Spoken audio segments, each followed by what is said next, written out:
Salve, salve pessoal, sejam todos bem-vindos a mais um episódio do Doutor Intestino Podcast. Como de praxe, sou o Dr. Marlon Soares, médico coloproctologista, host deste podcast. E estou aqui também com a nossa belo rosto do nosso podcast, doutora Isis Galvão. Bem-vindos. Que tem como seu brilhante currículo ser minha ex-esposa e hoje está aqui na minha perturbação. É ruim. E hoje temos um tema muito importante para trazer para vocês, que é sobre a saúde masculina, né? Falar um pouco sobre o Novembro Azul. E para isso, trouxemos um dos melhores especialistas nisso, Dr. Fabiano Fernandes. Dr. Fabiano, ele é membro titular da Sociedade Brasileira de Urologia, também membro titular do Colégio Brasileiro de Cirurgiões, bem como membro da Sociedade Americana de Urologia e Sociedade Europeia.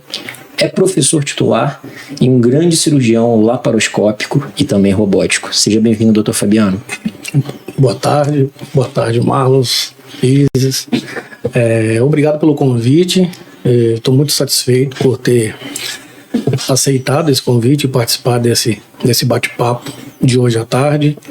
E espero poder corresponder a vocês as dúvidas que as pessoas têm e fazer chegar esse veículo de informação que é justamente a campanha de prevenção do câncer de próstata, o Novembro Azul. Muito bem. Antes da gente entrar um pouquinho, né, Isoca, eu acho que no tema propriamente principal aqui do podcast hoje, a gente se conhece há muito tempo, né, Fabiano? E a gente trabalha na mesma instituição aqui no hospital da nossa cidade. E o Dr. Fabiano, ele tem uma trajetória muito interessante na carreira dele. E acho que poderia, antes da gente entrar no assunto da saúde masculina, você compartilhar um pouquinho como é que foi sua trajetória até você chegar aqui hoje, Fabiano.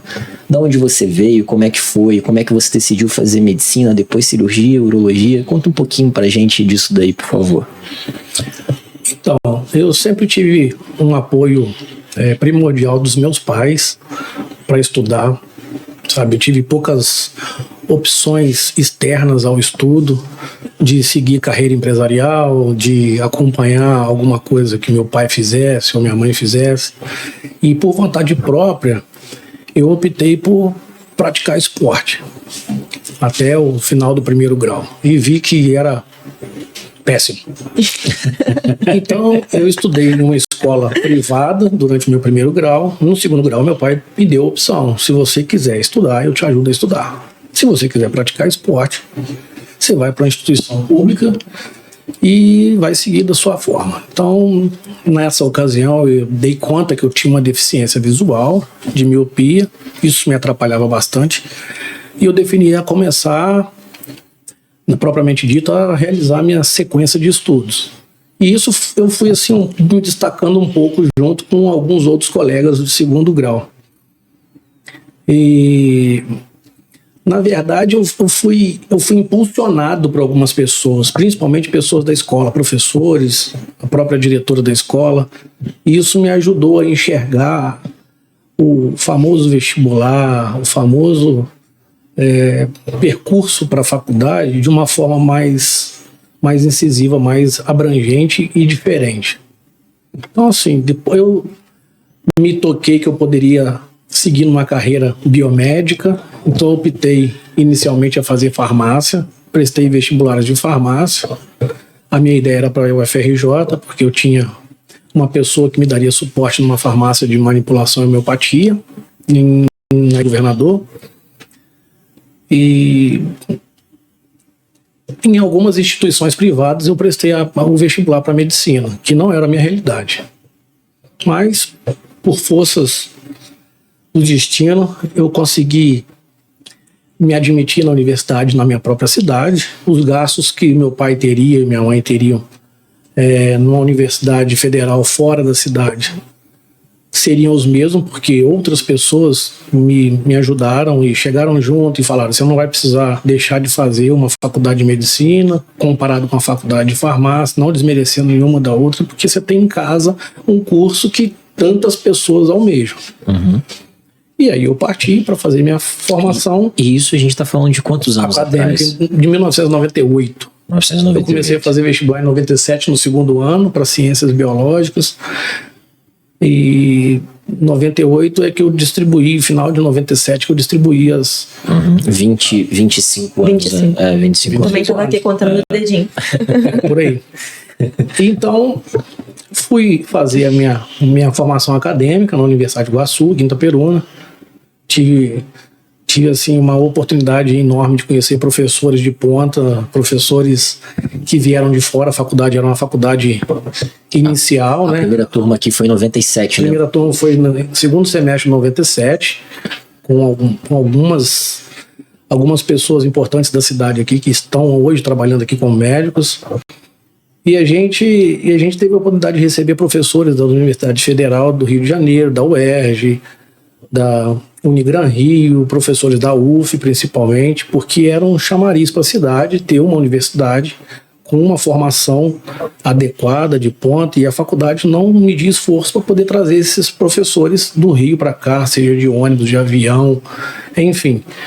Então, nossos primeiros 3 anos de formação foi um período de formação muito bom. E quando a gente entrou para a parte clínica, a gente recebeu o apoio dos professores e dos mestres e dos doutorados daqui da cidade, né? Os professores de clínica, de hematologia, gastro, enfim. E aí chegou numa outra fase, que era a decisão de fazer a prova de residência. Durante o 5º ano eu defini que eu ia fazer pediatria. Durante o 6º ano eu decidi em fazer cirurgia pediátrica, devido às cadeiras e o acompanhamento dentro do próprio internato. Então, assim, não foi uma questão de paixão por cirurgia pediátrica, mas foi uma questão de feeling, de delicadeza, de precisão, algo desafiador, tanto com o próprio paciente, que é um paciente pequenininho, e junto com a família, o drama que a família fica para entregar um filho recém-nascido ou em idade lactente, escolar, na mão de uma pessoa totalmente diferente, diversa da família, para poder tentar sanar o problema. E isso eu fiquei definido a fazer residência de cirurgia geral. Tentei o primeiro ano, não obtive sucesso, que foi em 2003. Aliás, em 2003 eu passei para pediatria na UF, fiquei um mês em Niterói e voltei. Eu desisti de fazer pediatria e defini fazer cirurgia pediátrica. Para isso eu tinha que fazer cirurgia geral, mínimo 2 anos. Aí eu fiz a prova de residência em 2004, não passei. Fiz 2005 para cirurgia. Passei longe, passei em Belo Horizonte numa pós-graduação. E em 2006 eu parei toda a jornada que eu tinha de plantões, de trabalho, fora a área de estudo, fora a área de formação e preparação para a residência. Solicitei ao Dr. Renan, que era o chefe do serviço e do hospital, o presidente do hospital, para poder me dar a oportunidade de ser estagiário em cirurgia geral, para me impulsionar, voltar a estudar de forma aguerrida e conseguir passar em alguma prova de residência de cirurgia geral. Óbvio que o meu objetivo era passar em Itaperuna. Então ele abriu uma vaga de estágio pelo Colégio Brasileiro de Cirurgia e me deu a oportunidade de fazer um plantão durante às sextas-feiras, durante o dia, o restante da semana por conta de estágio e estar presente nas sessões clínicas, visitas, discussões de casos, elaboração de trabalho e tema científico e participar das cirurgias como ouvinte e observador. Algumas vezes eu tinha oportunidade, mas a briga na residência é o residente que quer operar, não tem jeito. Enquanto isso eu vi o Marlos crescendo devagarinho, crescendo. Ele vai me passar. A residência é aquele momento é briga de foice, né? Guerra da carne, né? Então é todo mundo muito amigo, mas deixa essa cirurgia é minha, né? Não põe amor, não. Nesse período todo eu fiz uma amizade assim com todos que passaram pela residência de cirurgia geral, os meus R+, meus R-. E no ano de 2007 eu assumi como R1 de cirurgia geral. Fui para a repescagem, fiquei em 4º lugar na primeira etapa. Não, eu fiquei em 7º lugar na primeira etapa, que eram só 3 vagas. Aí na segunda etapa eu fui para 4º e o primeiro colocado desistiu. E eu entrei na vaga em 3º lugar. Isso aí rodou até o 9º lugar, né? Que foi o Ricardo Brasil. Uhum. Depois o Leandro, o Ricardo Brasil, o Leandro Loures veio, e Ricardo depois virou R1 nosso. Uhum. E aí a gente partiu para a guerra da cirurgia geral. Aprender, estudar coisas novas, diferentes. com uma equipe de profissionais e formadores de forma assim, excelente. Não tem como a gente deixar de falar de Dr. Augusto, Dr. Renan, Dr. Leandro Crespo, o próprio Dr. Leandro Pérez, Dr. Fernando Duval, né, na ocasião. O Dr. Rodrigo Amir chegou um pouco depois. Você teve nós tivemos grandes preceptores, né? Eram pessoas assim, que impulsionavam a gente, cobravam. O Dr. Luciano Elcadre era a clínica responsável, clínica cirúrgica responsável, dava aula para mim na faculdade, me apresentava aos famosos medalhões da cirurgia. Pelo menos colocava assim, tá vendo ali, Fabiana? Esse aqui, ó, é fulano de tal. Esse aqui é o cara que faz esôfago. Aí você vai para a literatura ver, não é possível, eu conheci o cara, vi o cara. Minha professora conversa com o cara e o cara escreve livro. Isso na formação mundial. Médica, eu acho que é algo que é sensacional, é diferencial, né? É diferencial, porque você começa a saber onde você quer chegar. Exatamente. A distância é enorme. Você vai a um congresso, você vê os seus chefes conversando em inglês, espanhol, francês, com um chefe de serviço da Universidade da Califórnia, por exemplo, e você fala assim, nossa, eu não consigo chegar nem perto. Sabe? Então isso aí te põe no lugar, fica quietinho, vai estudar. A jornada é longa, o caminho é longo, você tem que ter paciência, perseverança, porque a vida é uma sequência. Com certeza. Tolerância e paciência. E vamos É isso aí. Então, chegou ao final do meu R2, né? Eu já no R2 eu fazia cirurgias, entrava em cirurgias complexas de vídeo, porque eu já tinha um ano de estágio, já tinha um manejo melhor com laparoscopia, enfim. E minha vontade guardada de fazer cirurgia pediátrica ficou até o momento em que eu defini fazer cirurgia pediátrica no último ano. No segundo semestre do último ano de residência de cirurgia geral. Abriram as vagas, eu fiz inscrição para o Pequeno Príncipe em Curitiba, fiz para a Unifesp em São Paulo, fiz para o Fernandes Figueira, que era o serviço onde a doutora Fernanda Cardillo tinha sido formada, conhecia o doutor Paulo Boechat, já tinha comunicado ele que tinha um residente de cirurgia que ia fazer. Eu fui para o Congresso Luso Brasileiro de Cirurgia Pediátrica em Salvador, que foi sensacional. A gente fez umas casuísticas do hospital, perfuração espontânea de via biliar em criança. A gente fez o levantamento estatístico de apendicectomia via laparoscópica. Você veio ali meio que querendo mesmo focado na pediátrica. Nem passava na sua cabeça a urologia ainda. Nada não passava na minha cabeça, porque a urologia no nosso hospital era uma urologia assim, concreta, com as realizações dos procedimentos cirúrgicos, alta complexidade, câncer de próstata, procedimento de média complexidade e de pequena complexidade, mas que eu não tinha tanto acesso, porque eram de preceptores diferentes, Dr. Norte, Dr. Pedro Ernesto. E assim, eu não tinha interesse em ninguém, eu nunca na residência de cirurgia geral, eu falei, vem cá, Fabiano, entra aqui. Sim. Não por falta é pelo fato da gente ficar sobrecarregado de trabalho, porque o R2 manda, o R3 manda, e o chefe cobra e o chefe obedece, né? Aquela história. Então, você não pode olhar para o lado, a não ser que você peça permissão R2, R3 e o chefe, enfim, para poder fazer. Ele fala, não, você tem que fazer isso, vai pegar o exame lá embaixo. E aí, como é que surgiu a urologia na sua vida, cara? Como é que foi isso? Como é que foi esse bang aí? Pô, é isso, eu quero isso, vou fazer isso. Bom, definido a fazer cirurgia pediátrica, fiz as inscrições e fui para a prova do Fernandes Figueira, fiz a primeira fase, fui muito bem, fiz a segunda fase. Isso na pediátrica ainda? Pediátrica ainda.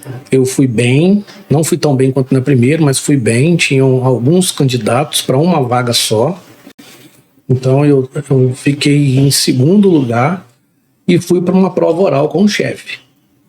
Na prova oral tiveram algumas situações engraçadas, porque ele colocou uma criança com uma má formação adenomatoide cística de pulmão, aí perguntou como que eu faria o diagnóstico, aí eu falei, isso a gente faz no ultrassom. Aí ele, como é que você faz isso no ultrassom?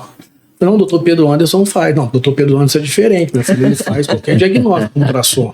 Falei lá, ele faz intercostal, passa o ultrassom, fala, isso aqui é uma forma. Não, meu filho, eu tô falando de literatura. Qual é o protocolo de investigação para uma forma? Então, assim, ele percebia que eu sabia, mas que eu estava muito envolvido com a prática nossa aqui, que é uma prática avançada, é uma prática diferente. Daqui no interior, mesmo sendo interior, falando de Itaperuna. Aí eu passei no Pequeno Príncipe, fiquei em terceiro lugar E na Unifesp eu fiquei como segundo suplente. Beleza. Todas as provas praticamente terminaram. E eu, num belo dia, um pouco animado, que eu ia fazer a cirurgia pediátrica, o doutor Renan me chama na sala dele e fala assim: ô Fabiano, eu falei, oi, doutor Renan, senta aqui. Clássico. Acho que eu conheço essa história. Clássico. Lá vem, porra, mais uma vez. Mas sentei ao lado dele e ele falou assim: meu filho. Para quem só fazer aqui uma referência, né? Para quem não está acostumado, que está nos assistindo e não é aqui da região do interior do Rio de Janeiro, Dr. Renan Catarina Tinoco foi um grande cirurgião, ele que foi responsável pela revolução positiva da medicina aqui no interior do estado. Foi o primeiro médico do Brasil, em 1991, a realizar uma gastrectomia, que é a retirada do estômago pela videolaparoscopia, que são aquelas cirurgias do furinho aí, para você que está nos vendo de casa. E foi um ás da cirurgia. E nós tivemos a honra e o prazer de poder aprender grande parte da nossa arte, da nossa técnica cirúrgica com ele. Ele foi o nosso preceptor, nosso coordenador da residência, tanto do Fabiano, que é mais velho, a gente fez residência médica, especialização no mesmo lugar de cirurgia geral, do que depois na minha época. Então, o Dr. Renan, quando ele via o potencial em alguém, ele sempre tinha esse modus operandi. Ele parava, geralmente com a perninha cruzada, sentava, batia no sofá. Senta aqui que eu quero conversar com você. Pode seguir, Fabiano. Senta aqui. Falei, então ele falou assim: Fabiano, eu conheço você desde pequeno, seus pais, sua trajetória, sua vida. Eu queria te fazer uma pergunta. Eu falei, pois não. O que você quer fazer da sua vida? Eu falei, doutor Renan, eu tenho uma certeza, eu quero ficar em Itaperuna. Então, assim, o que eu quero fazer da minha vida, eu não consigo responder muito bem o que eu quero. Eu falei, o que sobrou para mim fazer da minha vida aqui em Itaperuna? Então, se eu estou terminando cirurgia geral, o corpo clínico de cirurgia geral, o corpo cirúrgico do hospital já está montado. Eu acho que existe algumas deficiências, eu acho que dá para eu fazer reforço em algumas áreas. E a primeira dela, na minha opinião, é a cirurgia pediátrica. Tem uma cirurgiã pediátrica no serviço, nascem crianças com aberrações, com malformações, pessoas de fora da região nossa aqui do Norte e Noroeste vêm até o hospital como referência de cirurgia pediátrica. Eu vejo que ela é uma professora da universidade, ela é cirurgiã responsável, ela faz rotina numa UTI neonatal para fazer acesso profundo, traqueostomia em criança. Tem serviço e eu acho que eu posso agregar com ela no serviço e ajudá-la e ajudar o serviço a crescer um pouco mais. Aí ele abaixou a cabeça, ficou quieto, olhou para minha cara e falou assim: Fabiano, deixa eu te falar uma coisa. A cirurgia pediátrica, para você, ela vai ser uma utopia. E quieto, ele falou assim: sabe por quê? Porque com a mão de cirurgia laparoscópica que você tem, com a capacidade que você mostra pra gente que você tem, daqui a 10 anos, se você fizer cirurgia pediátrica, você vai estar do mesmo jeito. Se você fizer urologia, você vai estar completamente diferente. Mas como eu vou fazer urologia? Acabei de fazer 3 provas de cirurgia pediátrica. Não tem mais provas abertas no país. Que loucura. Aí ele falou assim: bom, se não tiver mais residência para fazer, você fica aqui mais um ano parado do meu lado, publica trabalho, e ano que vem você vai fazer prova para São Paulo ou para Minas Gerais. São os centros que têm cirurgiões urológicos que fazem laparoscopia. E a cirurgia robótica está chegando e a urologia ela vai dominar a cirurgia robótica. Ele já era diferenciado, né? Eu ia falar, eu não tive tanto contato, mas era diferenciado. Mas tá muito longe de mim. Isso foi em 2010, 2011, mais ou menos? Foi 2008. 2008. Novembro de 2008. Aí ele falou: então presta atenção no que eu tô te falando, você fica à vontade. Eu falei: mas tem o Norte e o Pedro Ernesto. Ele falou: se o Norte e o Pedro Ernesto não vão perder 10, 15 anos de formação para cirurgia laparoscópica e robótica. Aí eu falei: mas tem o Frederico, que está vindo do Rio, que tem uma baita de uma formação de urologia. Ele falou: o Frederico vai precisar de você. Você vai precisar dele. Vocês têm que formar uma equipe. Falei, tem um outro colega aqui do serviço que está fazendo cirurgia geral, está fazendo em Belo Horizonte e vai voltar para fazer urologia. Não vai fazer urologia. Esse eu já orientei. Falei, bom, então existe uma orientação de setores do hospital que possam desenvolver e trazer benefícios para a região. Se você quiser ficar em Itaperuna, Fabiano, para você e para a cidade vai ser melhor você fazer urologia. Então, assim, minha cabeça girou completamente, 180 graus, frente e verso, e eu busquei na internet serviços em São Paulo e Minas Gerais. Em Minas Gerais tinha 2, São Paulo não tinha nenhum. Fiz inscrição em 2 em Minas Gerais, tanto no IPSENG quanto no Hospital Evangélico. No IPSENG eram 35 candidatos para 3 vagas, iam 15 para a segunda fase, eu fui em 7º para a segunda fase, na análise curricular eu tirei 0. A gente até discutiu aqui e falou, não é possível tirar 0 na análise. Você entregou? Eu entreguei o currículo do mezanino e tirei 0. Não é possível. Ele ficou um pouco chateado, porque ele participou da minha produção de currículo. E na semana seguinte eu fui no Hospital Evangélico, era uma vaga só e eu passei. Aí acabei indo embora para Belo Horizonte. E cheguei em Belo Horizonte, sentei, abri meu currículo para todo mundo e falei assim, eu venho de uma escola de cirurgia laparoscópica, que é Itaperuna. Falei, a gente já sabe, escola do Dr. Tinoco. Falei isso. O que vocês fazem lá de laparoscopia? Eu falei, tudo. Ele, como assim? Tudo. Aí um médico que tinha acabado de chegar da França, de um serviço de Montsouris, que era urologista, laparoscópico, falou que vocês fazem hérnia de hiato? Eu falei, sim. Quais as técnicas? Expliquei. Vocês fazem apêndice? Sim. Vocês fazem? Sim. Vocês fazem pulmão? Sim. Falei, tô vendo aqui que vocês fazem ligadura videotoracoscópica de persistência canal arterial. Falei, sim.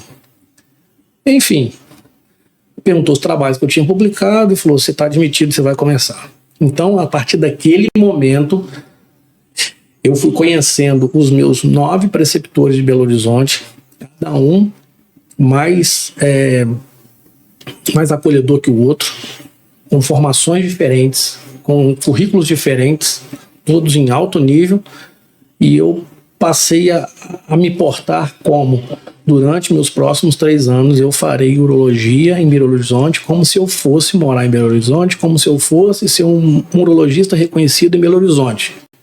Mas eu volto para Itaperuna.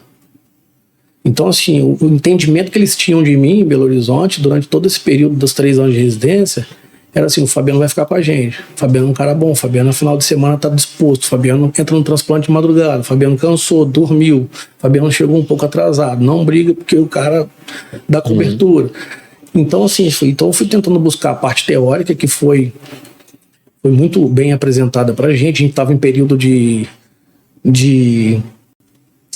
adesão da Sociedade Brasileira de Urologia, do centro de treinamento, né, para poder receber o certificado da SBU de residência com os padrões de R1, R2, R3 a cumprir, e a gente acabou conseguindo isso aí. Eu estava no meu R2 de urologia e as coisas foram cada vez melhores.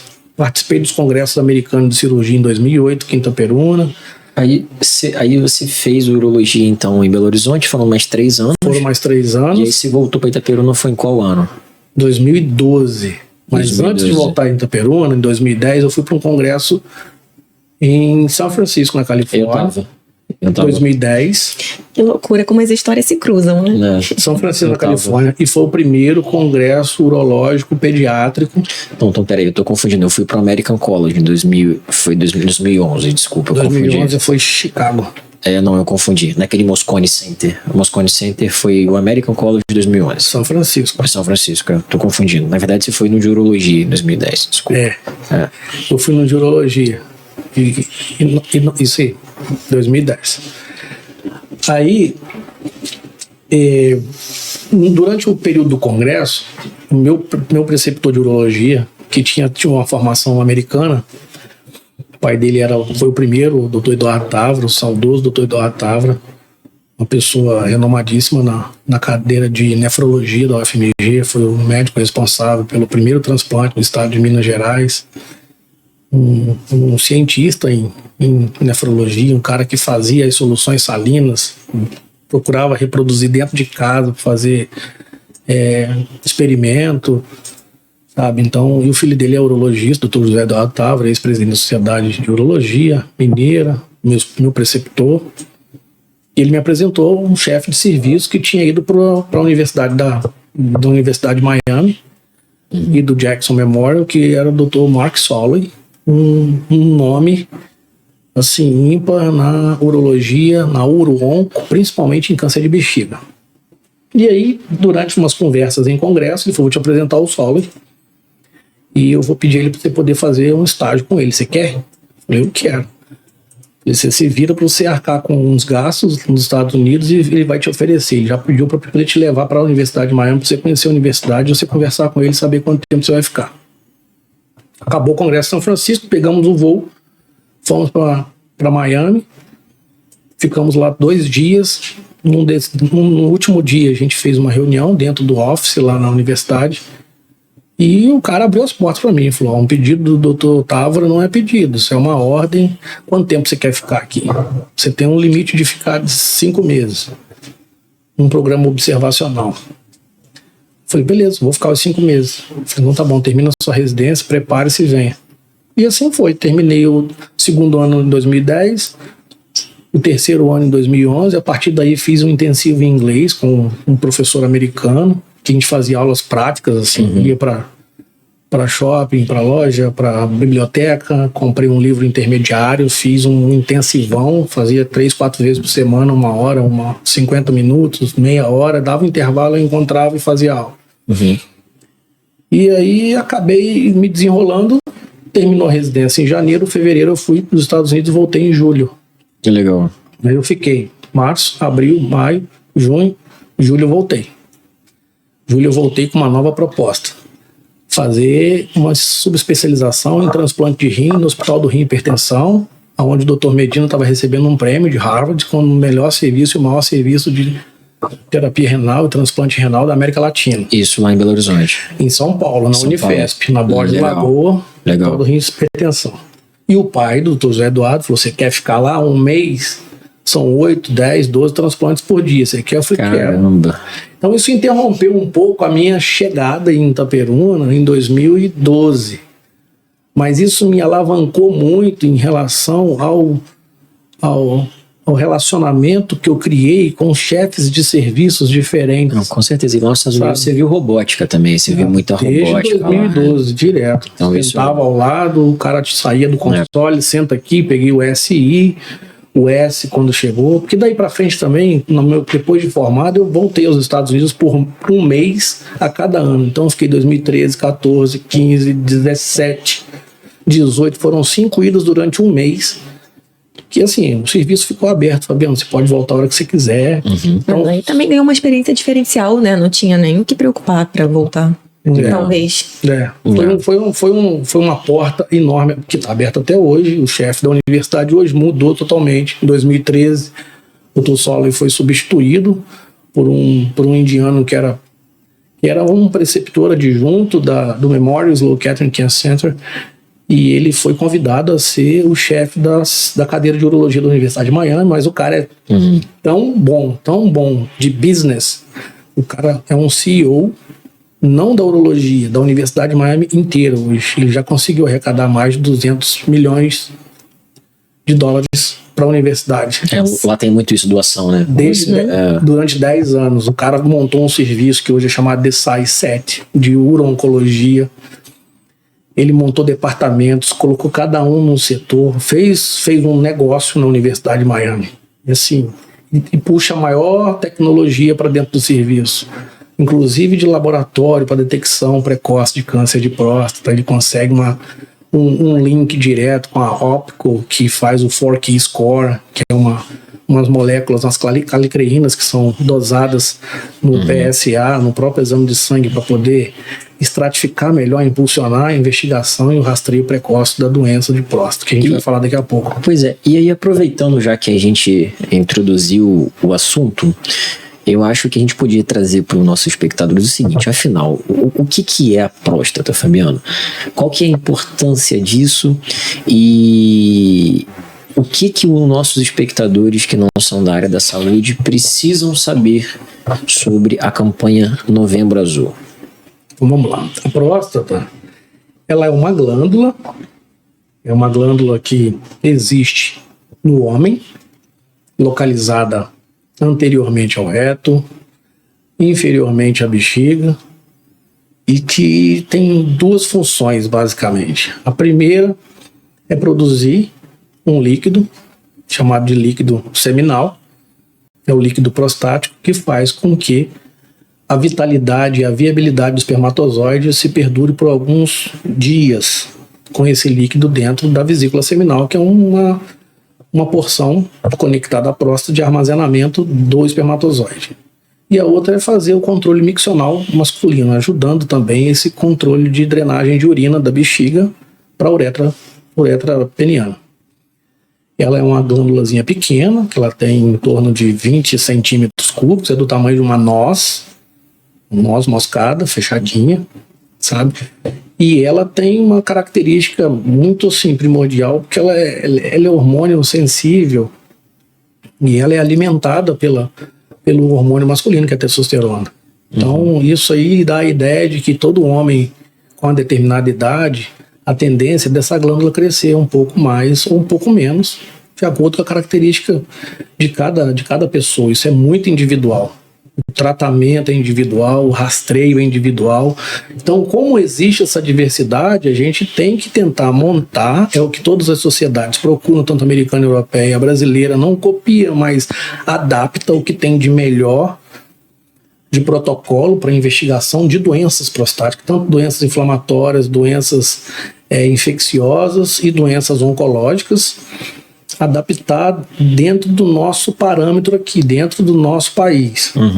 Sabe? Então a campanha é mundial. Pois é, isso que eu ia te perguntar. Qual que é a importância dessa campanha, sabe? Porque assim, por que não estabelecer um acompanhamento contínuo e a gente fazer as campanhas? Qual que é a tua visão sobre isso?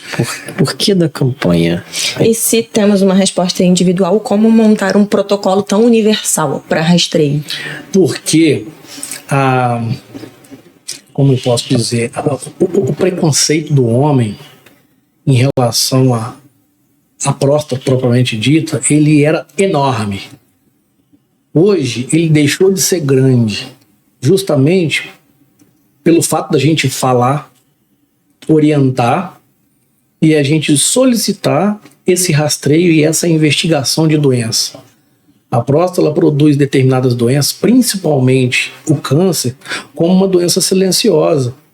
Então, assim, a grande maioria das vezes que se fazia diagnóstico de câncer de próstata, o paciente com a meia-idade ou com uma idade um pouco mais avançada era reconhecido através de biópsia de cadáver. Qual a idade-alvo, geralmente? Aí vai de 50, 60 anos. Então, porque é onde a gente tem que manter um alerta maior, porque o grau de agressividade da doença é um pouco maior nesses pacientes que têm menos idade. Então hoje o rastreio começaria ali aos 50. 50 anos é o protocolo que a gente tem das associações americana, europeia e brasileira, quando ninguém tem história na família. Quando não tem fator predisponente, que a gente sabe que 2 vezes mais as pessoas que têm parente de primeiro grau, 6 vezes mais quando tem pai, quando tem irmão, de desenvolver doença cancerosa quando o antecedente tem, ou familiar. Então, assim, se a gente não intensificar esse rastreio, a gente deixa de fazer diagnóstico precoce para poder pegar um paciente com uma doença mais avançada. E isso onera tudo, isso aumenta o gasto em tudo, aumenta o gasto em medicações, são medicações para tentar manter o paciente vivo, a pessoa viva, o ser humano vivo, questão de morte. Às vezes impacta até na questão da possibilidade de cura, né? Exatamente. Um diagnóstico muito tardio, você já não consegue o mesmo resultado. Então existe um cuidado em relação à doença da próstata, para a gente não, nós urologistas especialistas, não realizar um super tratamento ou deixar de fazer um diagnóstico, um tratamento e pegar uma doença na fase avançada. Você falou uma coisa interessante, geralmente é uma doença silenciosa, então sintomas podem aparecer ou não, dependendo da invasão, da gravidade. Quando a gente fala de câncer de próstata especificamente, os sintomas, quando eles surgem, dor óssea, sangramento na urina, dor perineal intensa, emagrecimento, são sintomas que mostram que o paciente já tem uma doença avançada. Então, assim, 25% dos pacientes que têm sintomatologia, aliás, 95% dos pacientes que têm sintomatologia específica para a próstata, ele tem uma doença avançada. Então, assim, 1/4 desses pacientes, a gente consegue fazer a detecção precoce para poder tentar tratar.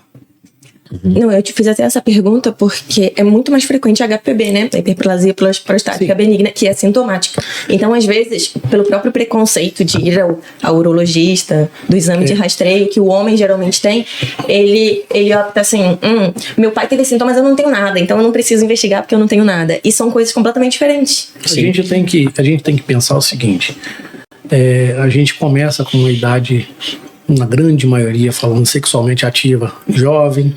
A gente tem uma glândula que trabalha diariamente, e se a gente não fizer um preventivo, como a mulher faz, entendeu? A mulher fala, por que você faz isso? Tá bom, o homem tem próstata, por que agora? Por que agora? Agora porque tem gente morrendo com câncer de próstata, que não precisa morrer. Tem pessoas ficando com sequelas por doença avançada de próstata. Tem pessoa gastando o que não pode com doença avançada de próstata, que poderia ter sido evitado há um tempo atrás por conta de uma prevenção, por conta de um rastreio precoce. E esse rastreio o quê? É PSA e toque retal? Bom, basicamente a gente tem o PSA, que é um exame de sangue, e a gente tem o toque retal. O que é esse PSA, Fabiano? O PSA é um antígeno prostático específico, é uma molécula, é uma proteína que é produzida praticamente 95% pela próstata. Então, assim, ele existe um nível sérico na corrente sanguínea, e esses níveis de PSA, eles vão sendo alterados progressivamente de acordo com o ganhar da idade, com o avançar da idade, mas não a níveis fisiológicos, não vão subir mais do que a gente já tem bem estabelecido. Então a gente tem um parâmetro, a paciente até 40 anos, o valor abaixo de 2 nanogramas por decilitro, 50, 60, é aceitável 2 a 4, mas isso aí tem que ser individualizado, porque a gente consegue dosar um PSA livre na corrente sanguínea, dosar um PSA total, que é todo ele envolvido, e a gente consegue fazer uma relação entre os dois, que tem que ser uma relação favorável, alta, 30%, 40%. Quando tem uma relação baixa, 3%, 5%, que isso causa dúvida, o paciente chega no consultório, doutor, meu PSA tá ruim, tá 28%. Fala, calma, não tá ruim, vamos ver quanto tá o PSA total. Se o PSA total para sua idade é referente 1,5, beleza, ele tá 1,3, dentro da normalidade. Aí todo mundo pergunta, mas por que tem que fazer o toque? Por que o homem tem que fazer toque? Gente, a gente está falando de um país subdesenvolvido, é o Brasil. A gente não pode, nem todo mundo tem acesso a plano de saúde. As pessoas têm acesso ao SUS, têm acesso à unidade básica de saúde, têm acesso aos postos de saúde, têm acesso ao serviço público de saúde, municipal, estadual, federal, que a nossa legislação é assim. Então, basicamente não tem exame mais simples e mais barato para você fazer que o exame de sangue e o exame de toque. E por que, novamente, do toque? Por que tem esse preconceito? O toque, para quem é especialista ou quem é treinado a fazê-lo, consegue identificar até 20% dos tumores de próstata. Até 20%. Todo tumor apresenta um PSA aumentado ou acontece de ver um PSA normal e poder ter um tumor só detectado no toque retal? O tumor, ele eleva o PSA, o câncer, na verdade, né? Porque hiperplasia é um tumor. O câncer, ele eleva o PSA porque ocorre apoptose, ruptura da célula. A célula explode, ela se multiplica. E quanto mais ela se multiplica, maior é o nível do PSA, que é o hormônio que é específico para a próstata, mas não é específico para câncer. Porque pode aumentar por conta de uma hiperplasia, pode aumentar por conta de uma infecção urinária, ele pode aumentar por conta de uma relação sexual, que você faz a dosagem no dia seguinte, porque você estimulou a glândula a trabalhar, a produzir mais líquido seminal.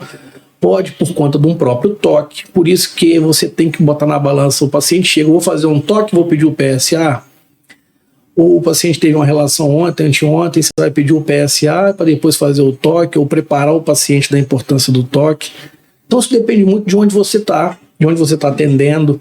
Se você está dentro de um centro igual Itaperuna, que tem ressonância nuclear magnética multiparamétrica, que você pode não priorizar tanto o toque como se você tivesse na cidade de Porciúncula, por exemplo, na cidade do interior de qualquer estado nosso que não tem acesso a determinados exames de imagem. Você tem um PSA, que qualquer local faz, porque não é feito em cidades pequenas, a aparelhagem é cara, o exame acumula um monte de grande quantidade de tubo de ensaio de sangue para poder fazer a dosagem. Então são laboratórios grandes, Roberto Franco, Hermes Pardini, Sérgio Franco, Hermes Pardini, que conseguem fazer isso com mais frequência, porque é caro montar um projeto. Fabiano, você falou que quem é parente de primeiro grau tem em torno de 2 a 6 vezes mais chance de ter câncer de próstata, que tem história familiar positiva. Mas de uma forma geral, qual que é o fator de risco? Como que o nosso espectador, ele não tem história familiar, mas ele consegue se afastar de certos hábitos de vida que podem gerar o câncer? Quais hábitos são esses? Vamos lá, a gente sabe que consumo de carne vermelha excessivo é um fator de risco, a obesidade é um fator de risco, e determinados produtos químicos, como arsênio, que é utilizado em indústrias, também podem provocar, são envolvidos como fatores de risco para paciente desenvolver câncer de próstata. Primeiramente, hereditariedade. A raça negra, a gente sabe que existe uma alteração importante para os indivíduos. Aí a gente fala, a gente mora num país que todo mundo é miscigenado, é tudo misturado. Então, mais uma vez, a importância da gente ficar atento a essas coisas. A gente não sabe se antepassados nossos eram completamente negros, se tinham doenças relacionadas às células linfáticas, à glândula prostática, para poder transmitir para a gente. Então a gente sabe, os afro-americanos têm um rastreio individualizado a partir de 40 anos, mesmo sem história na família, porque tem maior propensão, foi identificado e diagnosticado o maior número de indivíduos do que os indivíduos brancos, caucasianos. Então, assim, basicamente, quero evitar câncer de próstata, eu tô com 44 anos, beleza, exercício físico. Era isso que eu te perguntar, quais são os hábitos que a gente pode ter. Alimentação saudável, alimentos ricos em antioxidantes, evitar consumo de embutido, o excesso de presunto que a gente come, salsicha, muito similar ao próprio câncer de intestino, né? Exatamente. Eu acho legal, inclusive, você falando que é uma dúvida que acho que 90% da população tem, das duas especialidades. Hoje a gente tem aqui sentado um urologista e um coloproctologista. Às vezes o cara acha que o coloproctologista, por conta do toque retal, é o que vai fazer o rastreio de câncer de próstata. Eu acho que é muito por conta do nome proctologista, né? Na verdade, próstata, com certeza. A especialidade nasceu como proctologia e depois evoluiu para coloproctologia. Até no português vinha colo e tem proctologia. Depois isso se fundiu. E é uma confusão muito comum. E eu recebo isso direto. Doutor, vem aqui fazer o toque. Inclusive, eu sou nutróloga, né? Então, conversando na anamnese, eu falei assim, não, eu já fiz todos os meus exames de rastreio, já vi minha próstata no Dr. Marlos, no próprio. Eu falei, então, vamos com calma, não é o Dr. Marlos que faz rastreio de próstata. Muito bem, só pra gente definir isso, ó, coloproctologista, médico de intestinos, reto e ânus, né? Doenças digestivas que envolvem os intestinos, ali o reto e o ânus. Urologista é todo aquele médico que é especialista na saúde masculina, né, em doenças envolvendo ali o aparelho reprodutor masculino, urinário e reprodutor masculino, né, Fabiano? Mas não só o masculino, né? Quando a gente também tem a questão do aparelho urinário, tanto feminino quanto masculino, né? Exatamente. Eu acho uma outra coisa bem legal também, falou que é uma glândula sensível ao hormônio, a testosterona. E hoje, o que a gente vê é um boom dos homens jovens, meia-idade, idosos, em reposição de testosterona, às vezes sem indicação. Muitas vezes, inclusive, sem indicação. Qual é o risco disso em relação ao câncer de próstata? Pois é, em relação ao desenvolvimento de câncer de próstata, a gente não tem nada na literatura que faz menção de não fazer uso, mesmo porque a gente tem os pacientes com distúrbio androgênico do envelhecimento masculino, que a partir dos 40 anos começa a ter uma queda, déficit testicular, atrofia por orquiepididimite, orquite, a própria diabetes com disfunção erétil associada, ou seja, uma síndrome metabólica, custa como um hipogonadismo, né? Instalada, exatamente. Tem níveis de testosterona abaixo de 200.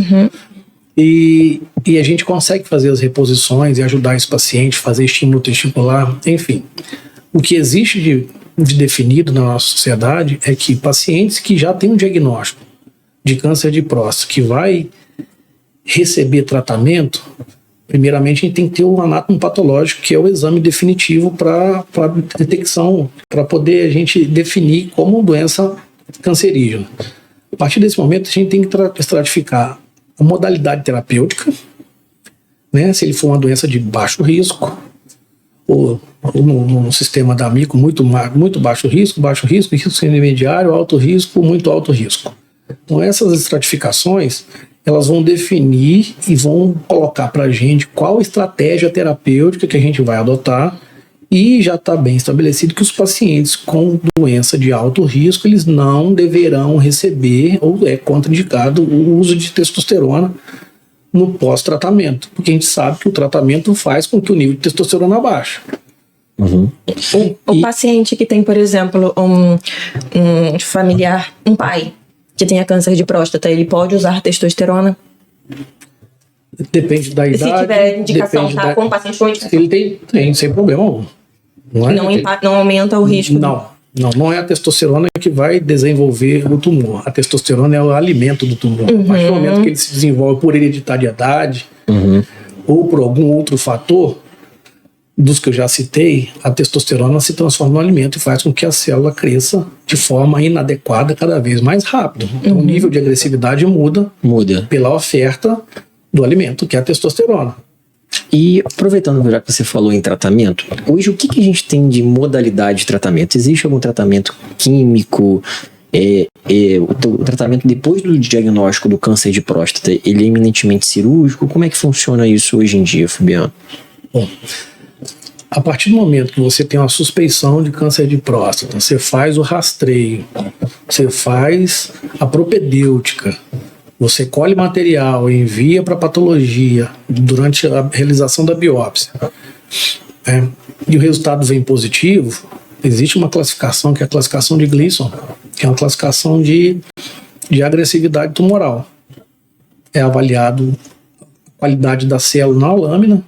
Então essa classificação, apesar de existir de 0, 1, 2, 3, 4, 5, 6, então assim, a partir do Gleason 6, que é a presença do formato da célula do tipo 3, somado com o formato da célula tipo 3, visto na lâmina, forma um Gleason 6, que é uma célula já um pouco diferenciada, que tem um núcleo desviado do centro, que tem a borda, a membrana da borda um pouco diferente, não tão diferente quanto o nível 4, muito menos tão diferente quanto o nível 5, a gente classifica ela como um Gleason 6. A partir do momento que nas lâminas você vai vendo que tem 30% de célula do tipo 3, 70% do tipo 4, então você já tem um Gleason 7, que é o 4 mais 3, é quem tem mais de pior prognóstico, a gente sempre leva em consideração o que for mais agressivo em relação do menos agressivo.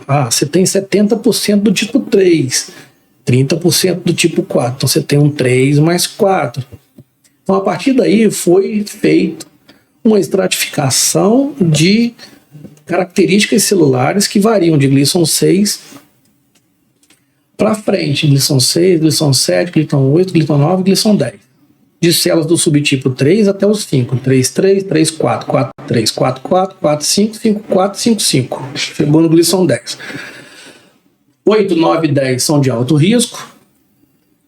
O 7 é um risco intermediário, que pode ser desfavorável ou pode ser favorável. 3 mais 4 é favorável, 4 mais 3 é desfavorável.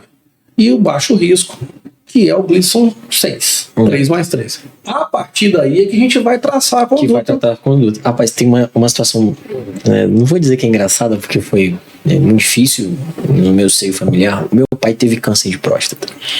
E isso eu ainda era estudante de medicina. E aqui na cidade que a gente mora, é todo mundo muito conhecido, então a gente conseguiu uma certa agilidade entre realizar a biópsia. Meu pai fez um PSA no exame de rastreio no cardiologista, e o PSA veio ruim a primeira vez, repetiu, veio ruim de novo, veio alto, relação abaixo de 10, e aí a gente foi para biópsia. Fizemos a biópsia prostática. E aí eu lembro que eu tava dormindo em casa, meu celular tocou, era 7h10 da manhã, 7h15 da manhã, o patologista, antigo aqui do hospital, Marlos, ele é muito amigo do meu pai, me conhece desde pequeno, dá um pulo aqui no hospital agora que eu preciso conversar com você. Eu já imaginando o que era, ele com a voz embargada, assim, chua, já imaginando o que era. Cheguei lá e ele totalmente comovido, já um senhor de idade, ele tinha mania de carregar um lenço, suando o nariz, enxugando a lágrima com o lenço. Olha, seu pai tá com câncer e deixa eu te mostrar aqui, olha no microscópio. Aí fui lá, olhei, ele deu exatamente essa explicação. O seu pai é um Gleason 7. Mas deixa eu te falar, olha, se a gente der uma forçadinha aqui, ele entra no 6. Aí ele passa de médio risco para baixo risco. E eu gosto muito do seu pai. Então, olha, eu não vou dar ele como Gleason 7, não. Ele vai ficar como Gleason 6 e tá tudo certo. Mas qual seria, então, a diferença de conduta de um 7 para um 6? É isso que o doutor Fabiano vai explicar agora pra gente. Quando você recebe um paciente, é a questão do supertratamento ou não. Depende da idade do paciente e depende do grau de diferenciação celular. Se você pega um paciente com 43 anos, com Gleason 6, você tem que pensar e conversar com o paciente e mostrar para ele que ele precisa tomar alguma conduta terapêutica mais agressiva, cirurgia ou radioterapia. Depende do volume da doença que ele tem, depende das características que a gente baseia na evolução do PSA, antes da gente impor ou tentar convencê-lo de fazer uma vigilância ativa, que também é um modo terapêutico para doença de baixo risco. Então, assim, doenças de baixo risco, você pode oferecer vigilância ativa, que tem um protocolo da Sociedade Brasileira de Urologia, que faz PSA seriados, faz ressonância nuclear magnética seriado e realização de rebiópsias para ver a evolução do próprio tumor, junto com essa evolução de PSA e das características na ressonância nuclear magnética. Ao contrário, você vai oferecer cirurgia, aí as cirurgias são as cirurgias abertas, cirurgias minimamente invasivas, laparoscópica ou robótica assistida, ou a radioterapia. Então, o tratamento agressivo, cirúrgico ou radioterápico, a gente tem que sentar e explicar ao paciente das possibilidades de cada uma, o que existe estatisticamente em relação à incontinência urinária e à impotência, a disfunção sexual, que é o terror do homem de tratar o câncer de próstata ou imaginar que ele pode ter, que ele vai ficar impotente. Pior ainda se ele ficar incontinente, usando fralda na rua, qualquer lugar que ele for, qualquer coisa que ele tem que fazer fora do regime domiciliar, e a insegurança de perder urina quando ele menos espera. Quando o grau é intermediário, alguma conduta existe no Canadá, o Dr. Lawrence Klotz, que consegue ser um pouco mais audacioso em fazer vigilância ativa para paciente de tumor intermediário favorável, aquele Gleason 3 mais 4. Não é comum, é porque ele tem uma casuística gigante, ele acompanha, ele é um pesquisador em câncer de próstata e ele tem um modo de observar de forma diferente, completamente anormal do que a gente consegue fazer aqui. Né? Mas entrou no risco intermediário, a gente tem que definir se vai fazer cirurgia, se vai fazer radioterapia.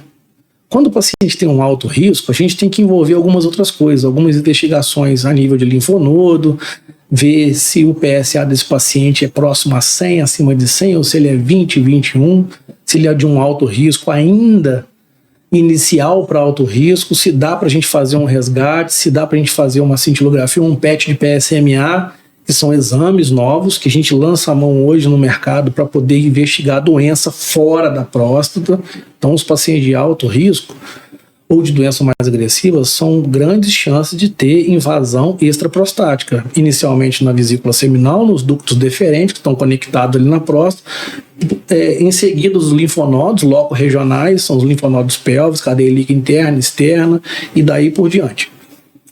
Então, são esses pacientes com modalidade terapêutica que a gente tem que fazer. Existe aqueles com doença focal, pode ser intermediário, favorável, desfavorável, ou mesmo o paciente com Gleason 6, que pode fazer um tratamento local. Existe hoje uma terapia focal chamada de Focal One, que é uma introdução de um probe transretal, que ele emite ondas sonoras, é um ultrassom, chama HIFU, High Focused Ultrasound, High Intensity Focused Ultrasound, que eles conseguem fazer naquele ponto da próstata mapeado, via ressonância nuclear magnética, fazer a deterioração daquele local. Nossa, que legal. Queima e aquilo necrosa, o paciente faz esse tratamento, tem alta no mesmo dia ou no dia seguinte, usa a sonda por 24, 48 horas, remove a sonda e faz acompanhamentos com ressonância para ver aquela área de necrose.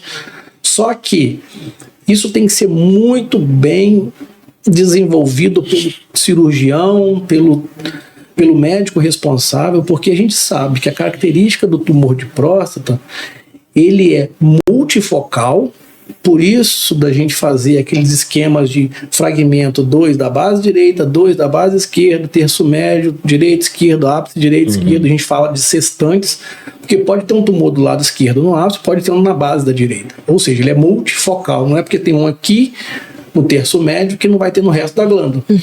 Além de ser multifocal, ele é micrometastático. Então, num tumor de alto risco, que num PET de PSMA não pegue nada, você tem que falar com o paciente, vamos partir para a cirurgia agressiva, fazer uma radical de próstata, seja robótica, laparoscópica ou aberta, fazer uma linfadenectomia estendida, que é onde existe o papel da linfadenectomia, é na doença de alto risco, fazer uma linfadenectomia estendida, com risco de linfocele, com risco de incontinência, de impotência, mas está na tentativa de cura, e você achou que resolveu, 6 meses depois o PSA começa a subir. Aí você faz um PET de PSMA novo para poder rastrear, aí tem um linfonodo paraórtico. Mas não tinha 6 meses atrás, porque a doença é micrometastática. Então, assim, é você jogar com a arma que você tem hoje no mercado, que são os exames complementares, para poder fazer com que o paciente tenha uma sobrevida livre de doença maior. E aprofundando nesse assunto do tratamento, falando em sobrevida, ou seja, em precisão, robótica na cirurgia de próstata, Fabiano, papel real, ficção científica, o que você tem que falar pra gente aí? Eu acho que ficção científica foi quando o cara desenvolveu o produto pensando numa coisa, como foi desenvolvida para cirurgia cardíaca, precisão, e acabou favorecendo muito a urologia. Desde 1960, a gente já tem os corticens, pessoal que entra fazendo cirurgias laparoscópicas, usava vela ou incandescente para poder fazer. O pessoal era hardcore. O pessoal era hardcore. Né? Isso aí era ficção científica, né? Mas que tinha um fundamento e que chegou no que chegou hoje. A cirurgia robótica, ela é um presente, não é um futuro mais. É um caminho sem volta, que a gente fala, a gente que participa dos protocolos de atendimento, de conversa direta com o paciente, com o familiar, e qual que é com os resultados. Diferença. Qual é a vantagem, na verdade, para mim? Para a urologia, o robô consegue proporcionar um acesso e uma visão melhor do que a cirurgia aberta. A gente consegue navegar por dentro da cavidade peritoneal, extraperitoneal ou retoperitoneal com uma imagem magnificada, 10 vezes maior do que o normal, nosso olho nu, uma imagem Full HD, e a gente consegue mobilizar o tecido com os instrumentos tanto de captura, quanto de corte monopolar, quanto de coagulação, fazendo movimentos de 540 graus com o braço do robô? O braço do robô consegue girar 360 mais 180. Eu ia perguntar em relação à laparoscópica, mas você acabou de responder, né? Entendeu? Então são braços articulados, diferente da laparoscópica. A laparoscópica tem uma visão próxima, porém se trabalha em linha reta, se trabalha oblíquo, porque se você trabalhar em paralelo, você não consegue atingir os pontos que a cirurgia robótica ultrapassou isso tudo. Então, assim, para os pacientes com indicação de tratamento cirúrgico, se você tem um arsenal que permite o cirurgião treinado, um cirurgião experiente, vou falar por que experiente, um cirurgião treinado e experiente, a fazer um procedimento e a chance de você ficar incontinente, a chance de você ficar impotente diminui em relação às outras abordagens. Por que eu digo experiente? Porque não adianta eu oferecer cirurgia robótica para o Marlon se eu tiver uma intercorrência. O robô é um dispositivo grande, pesado, que requer um cuidado anestésico muito grande, porque o paciente não pode se mover, porque tem braços acoplados na parede abdominal, que se o paciente acordar um pouco ou mobilizar, vai rasgar a aponeurose, vai rasgar a musculatura, vai machucar. Então tem que ter um cuidado total. E se eu não souber converter essa cirurgia para cirurgia aberta, ou seja, eu tenho que ter treinamento de cirurgia de maneira aberta, rápida, de maneira rápida. ou para eu passar para uma cirurgia laparoscópica porque não consegui fazer determinado acesso rápido.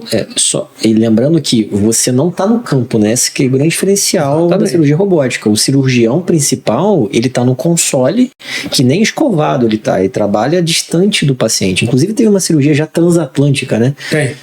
Eu não lembro qual é a cidade, que não estava, mas eu lembro que o país era Estados Unidos e França. E, enfim, você consegue operar o paciente à distância. Mas é bem legal vocês dizerem isso, porque vocês que estão inseridos no meio, a coisa se torna tão natural que parece uma informação óbvia, que não é.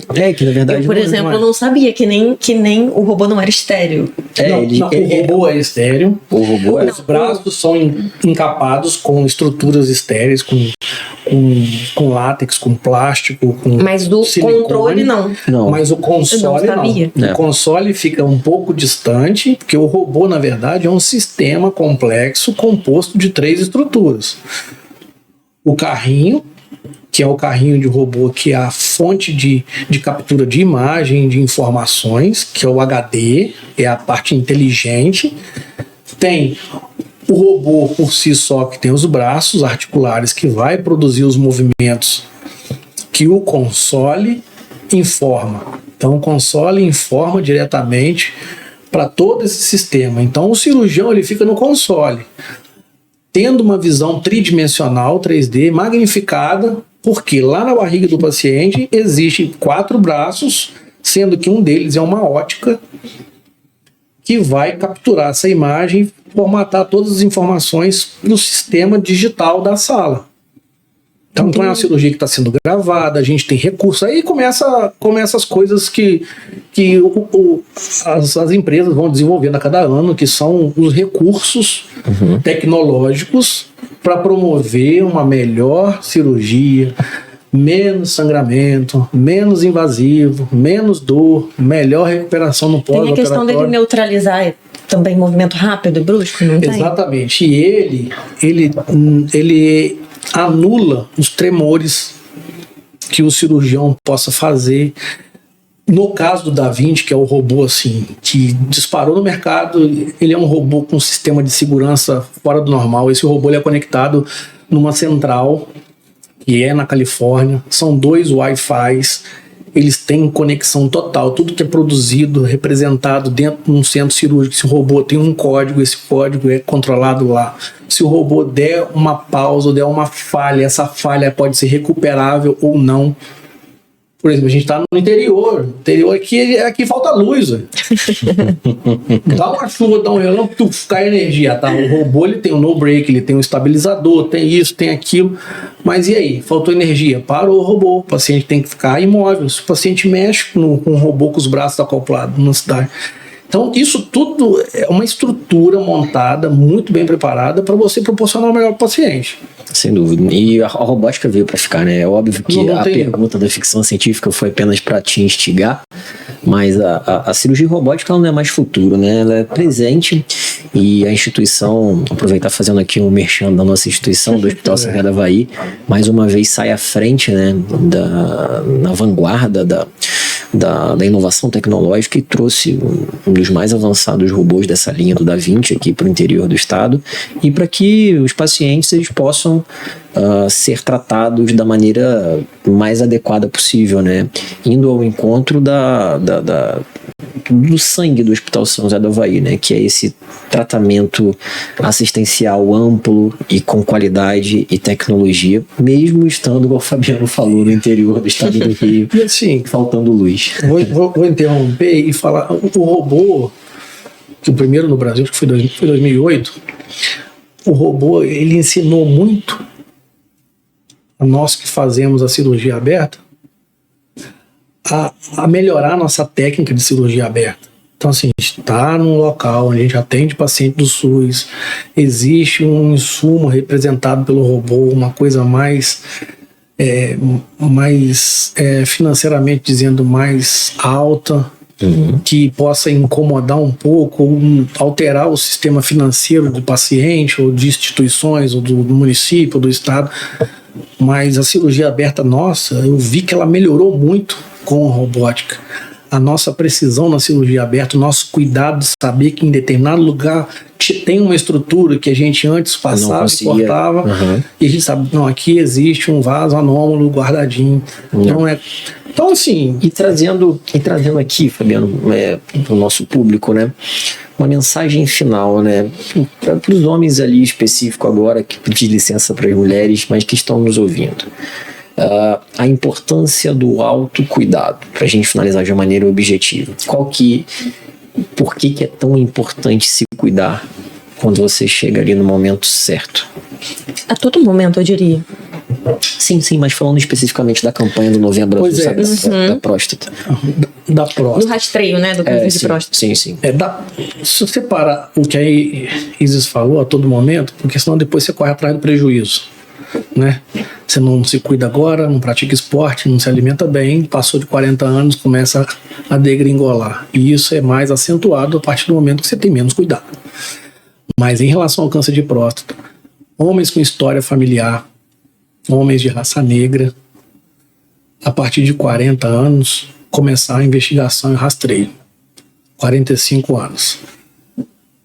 Pessoas que não têm história familiar, pessoas que não têm ancestral, descendência negra, isento de patologias associadas a partir de 50 anos. Esse é o protocolo nacional nosso aqui. O exame começa baseado em PSA e toque retal. Toque retal esse toque retal para a próstata é importante porque a grande maioria dos tumores, eles são periféricos, eles crescem da camada mais externa da próstata, póstero-lateral. A grande maioria. Por que a grande maioria? Porque existem aqueles tumores que crescem na região anterior da próstata. O dedo da gente não vai chegar na região anterior da próstata. Então, assim, o índice de detecção pelo toque, ele é baixo, mas ele é preciso. Porque se você tem um PSA um pouquinho alterado, você faz o toque no paciente e sente o nódulo, sim, a porcentagem daquilo ali ser um câncer, ele aumenta muito. Sim. Então, assim, de acordo com a idade, com o nível de PSA e com a qualidade do toque na detecção ou não de nódulo, a sua relevância em relação à biópsia, ela é diferente. Sabe, a sua segurança em dar um diagnóstico de câncer de próstata muda. Sem dúvida. Eu vou puxar um pouquinho a sardinha pra mim rapidinho, porque hoje em dia a questão da nutrologia, você pede exame pra tudo, marcador tumoral pra tudo, e é um bom de exame sem necessidade que dá um monte de falso positivo. E caracterizou aqui bem que o rastreio, se você tem história positiva, o limite inferior ali foi 45. 45 anos. Só que você vê os meninos chegando pra mim aqui com 20, 22, 30, pedindo PSA. E é óbvio que vai vir com PSA mais alto. Então, dá uma orientação pra gente sobre por que não pedir o PSA em idades anteriores ao preconizado para o rastreio. Porque isso aí, a doença cancerígena prostática é uma doença não exclusivamente, mas preferencialmente de uma glândula mais velha. Os níveis de PSA na idade Dr. Miguel Cirúrgico uma vez apresentou um trabalho e apresentou uma aula sobre câncer de próstata. Ao final, em São Paulo, num telão, ele colocou assim uma centena de homens jovem, sentado, magros, pelados na praia. Todo mundo ficou olhando, porque tinha um monte de homem pelado esse. Aí ele falou assim: isso aqui é um slide que eu uso para poder chamar a atenção na qualidade do ser humano. Se você é um homem que se cuida, é magro, toma sol, jovem, aproveite esse momento, falando com a gente que era acadêmico, aproveite esse momento para você se prevenir e manter desse jeito para não ter câncer de próstata. Porque o homem pelado que estava simbolizando a parte sexual. Uhum. Então a glândula que trabalha, que produz o líquido seminal, que elimina, que produz, elimina, que não tem doenças inflamatórias repetidas, que o nível de hiperplasia prostática, apesar de ser doença benigna, também é referência hoje como um fator predisponente para câncer de próstata por causa das alterações celulares. Então, assim, isso cai um pouco por terra de datar as coisas, de limitar. Então, existe esse protocolo, a gente percebe que as dosagens de PSAs, que é um hormônio sensível de próstata, mas não específico para câncer. Muito bom. Perfeito. Muito sensível de próstata. Você vai ter relação sexual, tudo bem, Marlos. Você faz o exame amanhã, seu exame vai estar alto. Bom, você está com câncer? Não. Você estimulou a glândula. Exatamente esse meu ponto. Muito bom. Então eu acho que para finalizar, mais alguma pergunta, Isoca? Não. Fabiano, mensagem final para os nossos espectadores. Então vamos lá. Mais uma vez, Novembro Azul, convocar todos os homens que tiverem esse perfil que a gente comentou aqui, de 40, 45, 50 anos, com história na família ou não, a fazer parte dessa campanha, a fazer parte desse rastreio, porque isso muitas vezes muda completamente o futuro seu, homem, da sua família e de toda uma sociedade. Eu acho que é importante a gente aproveitar. Esse Novembro Azul existe justamente para poder chamar a atenção. É uma campanha informativa, uma campanha chamativa para poder acordar e deixar da gente fazer diagnóstico precoce, fazer diagnóstico tardio. É uma doença que tem tratamento hoje, que tem cura e que tem prevenção. Eu acho que a mensagem é essa aí. Muito bem, muito bem. Eu amei o bate-papo, acho que foi muito produtivo. E agradecer a todos que estiveram com a gente até aqui. E até o próximo episódio. Um abraço. Tchau, tchau. Tchau, tchau.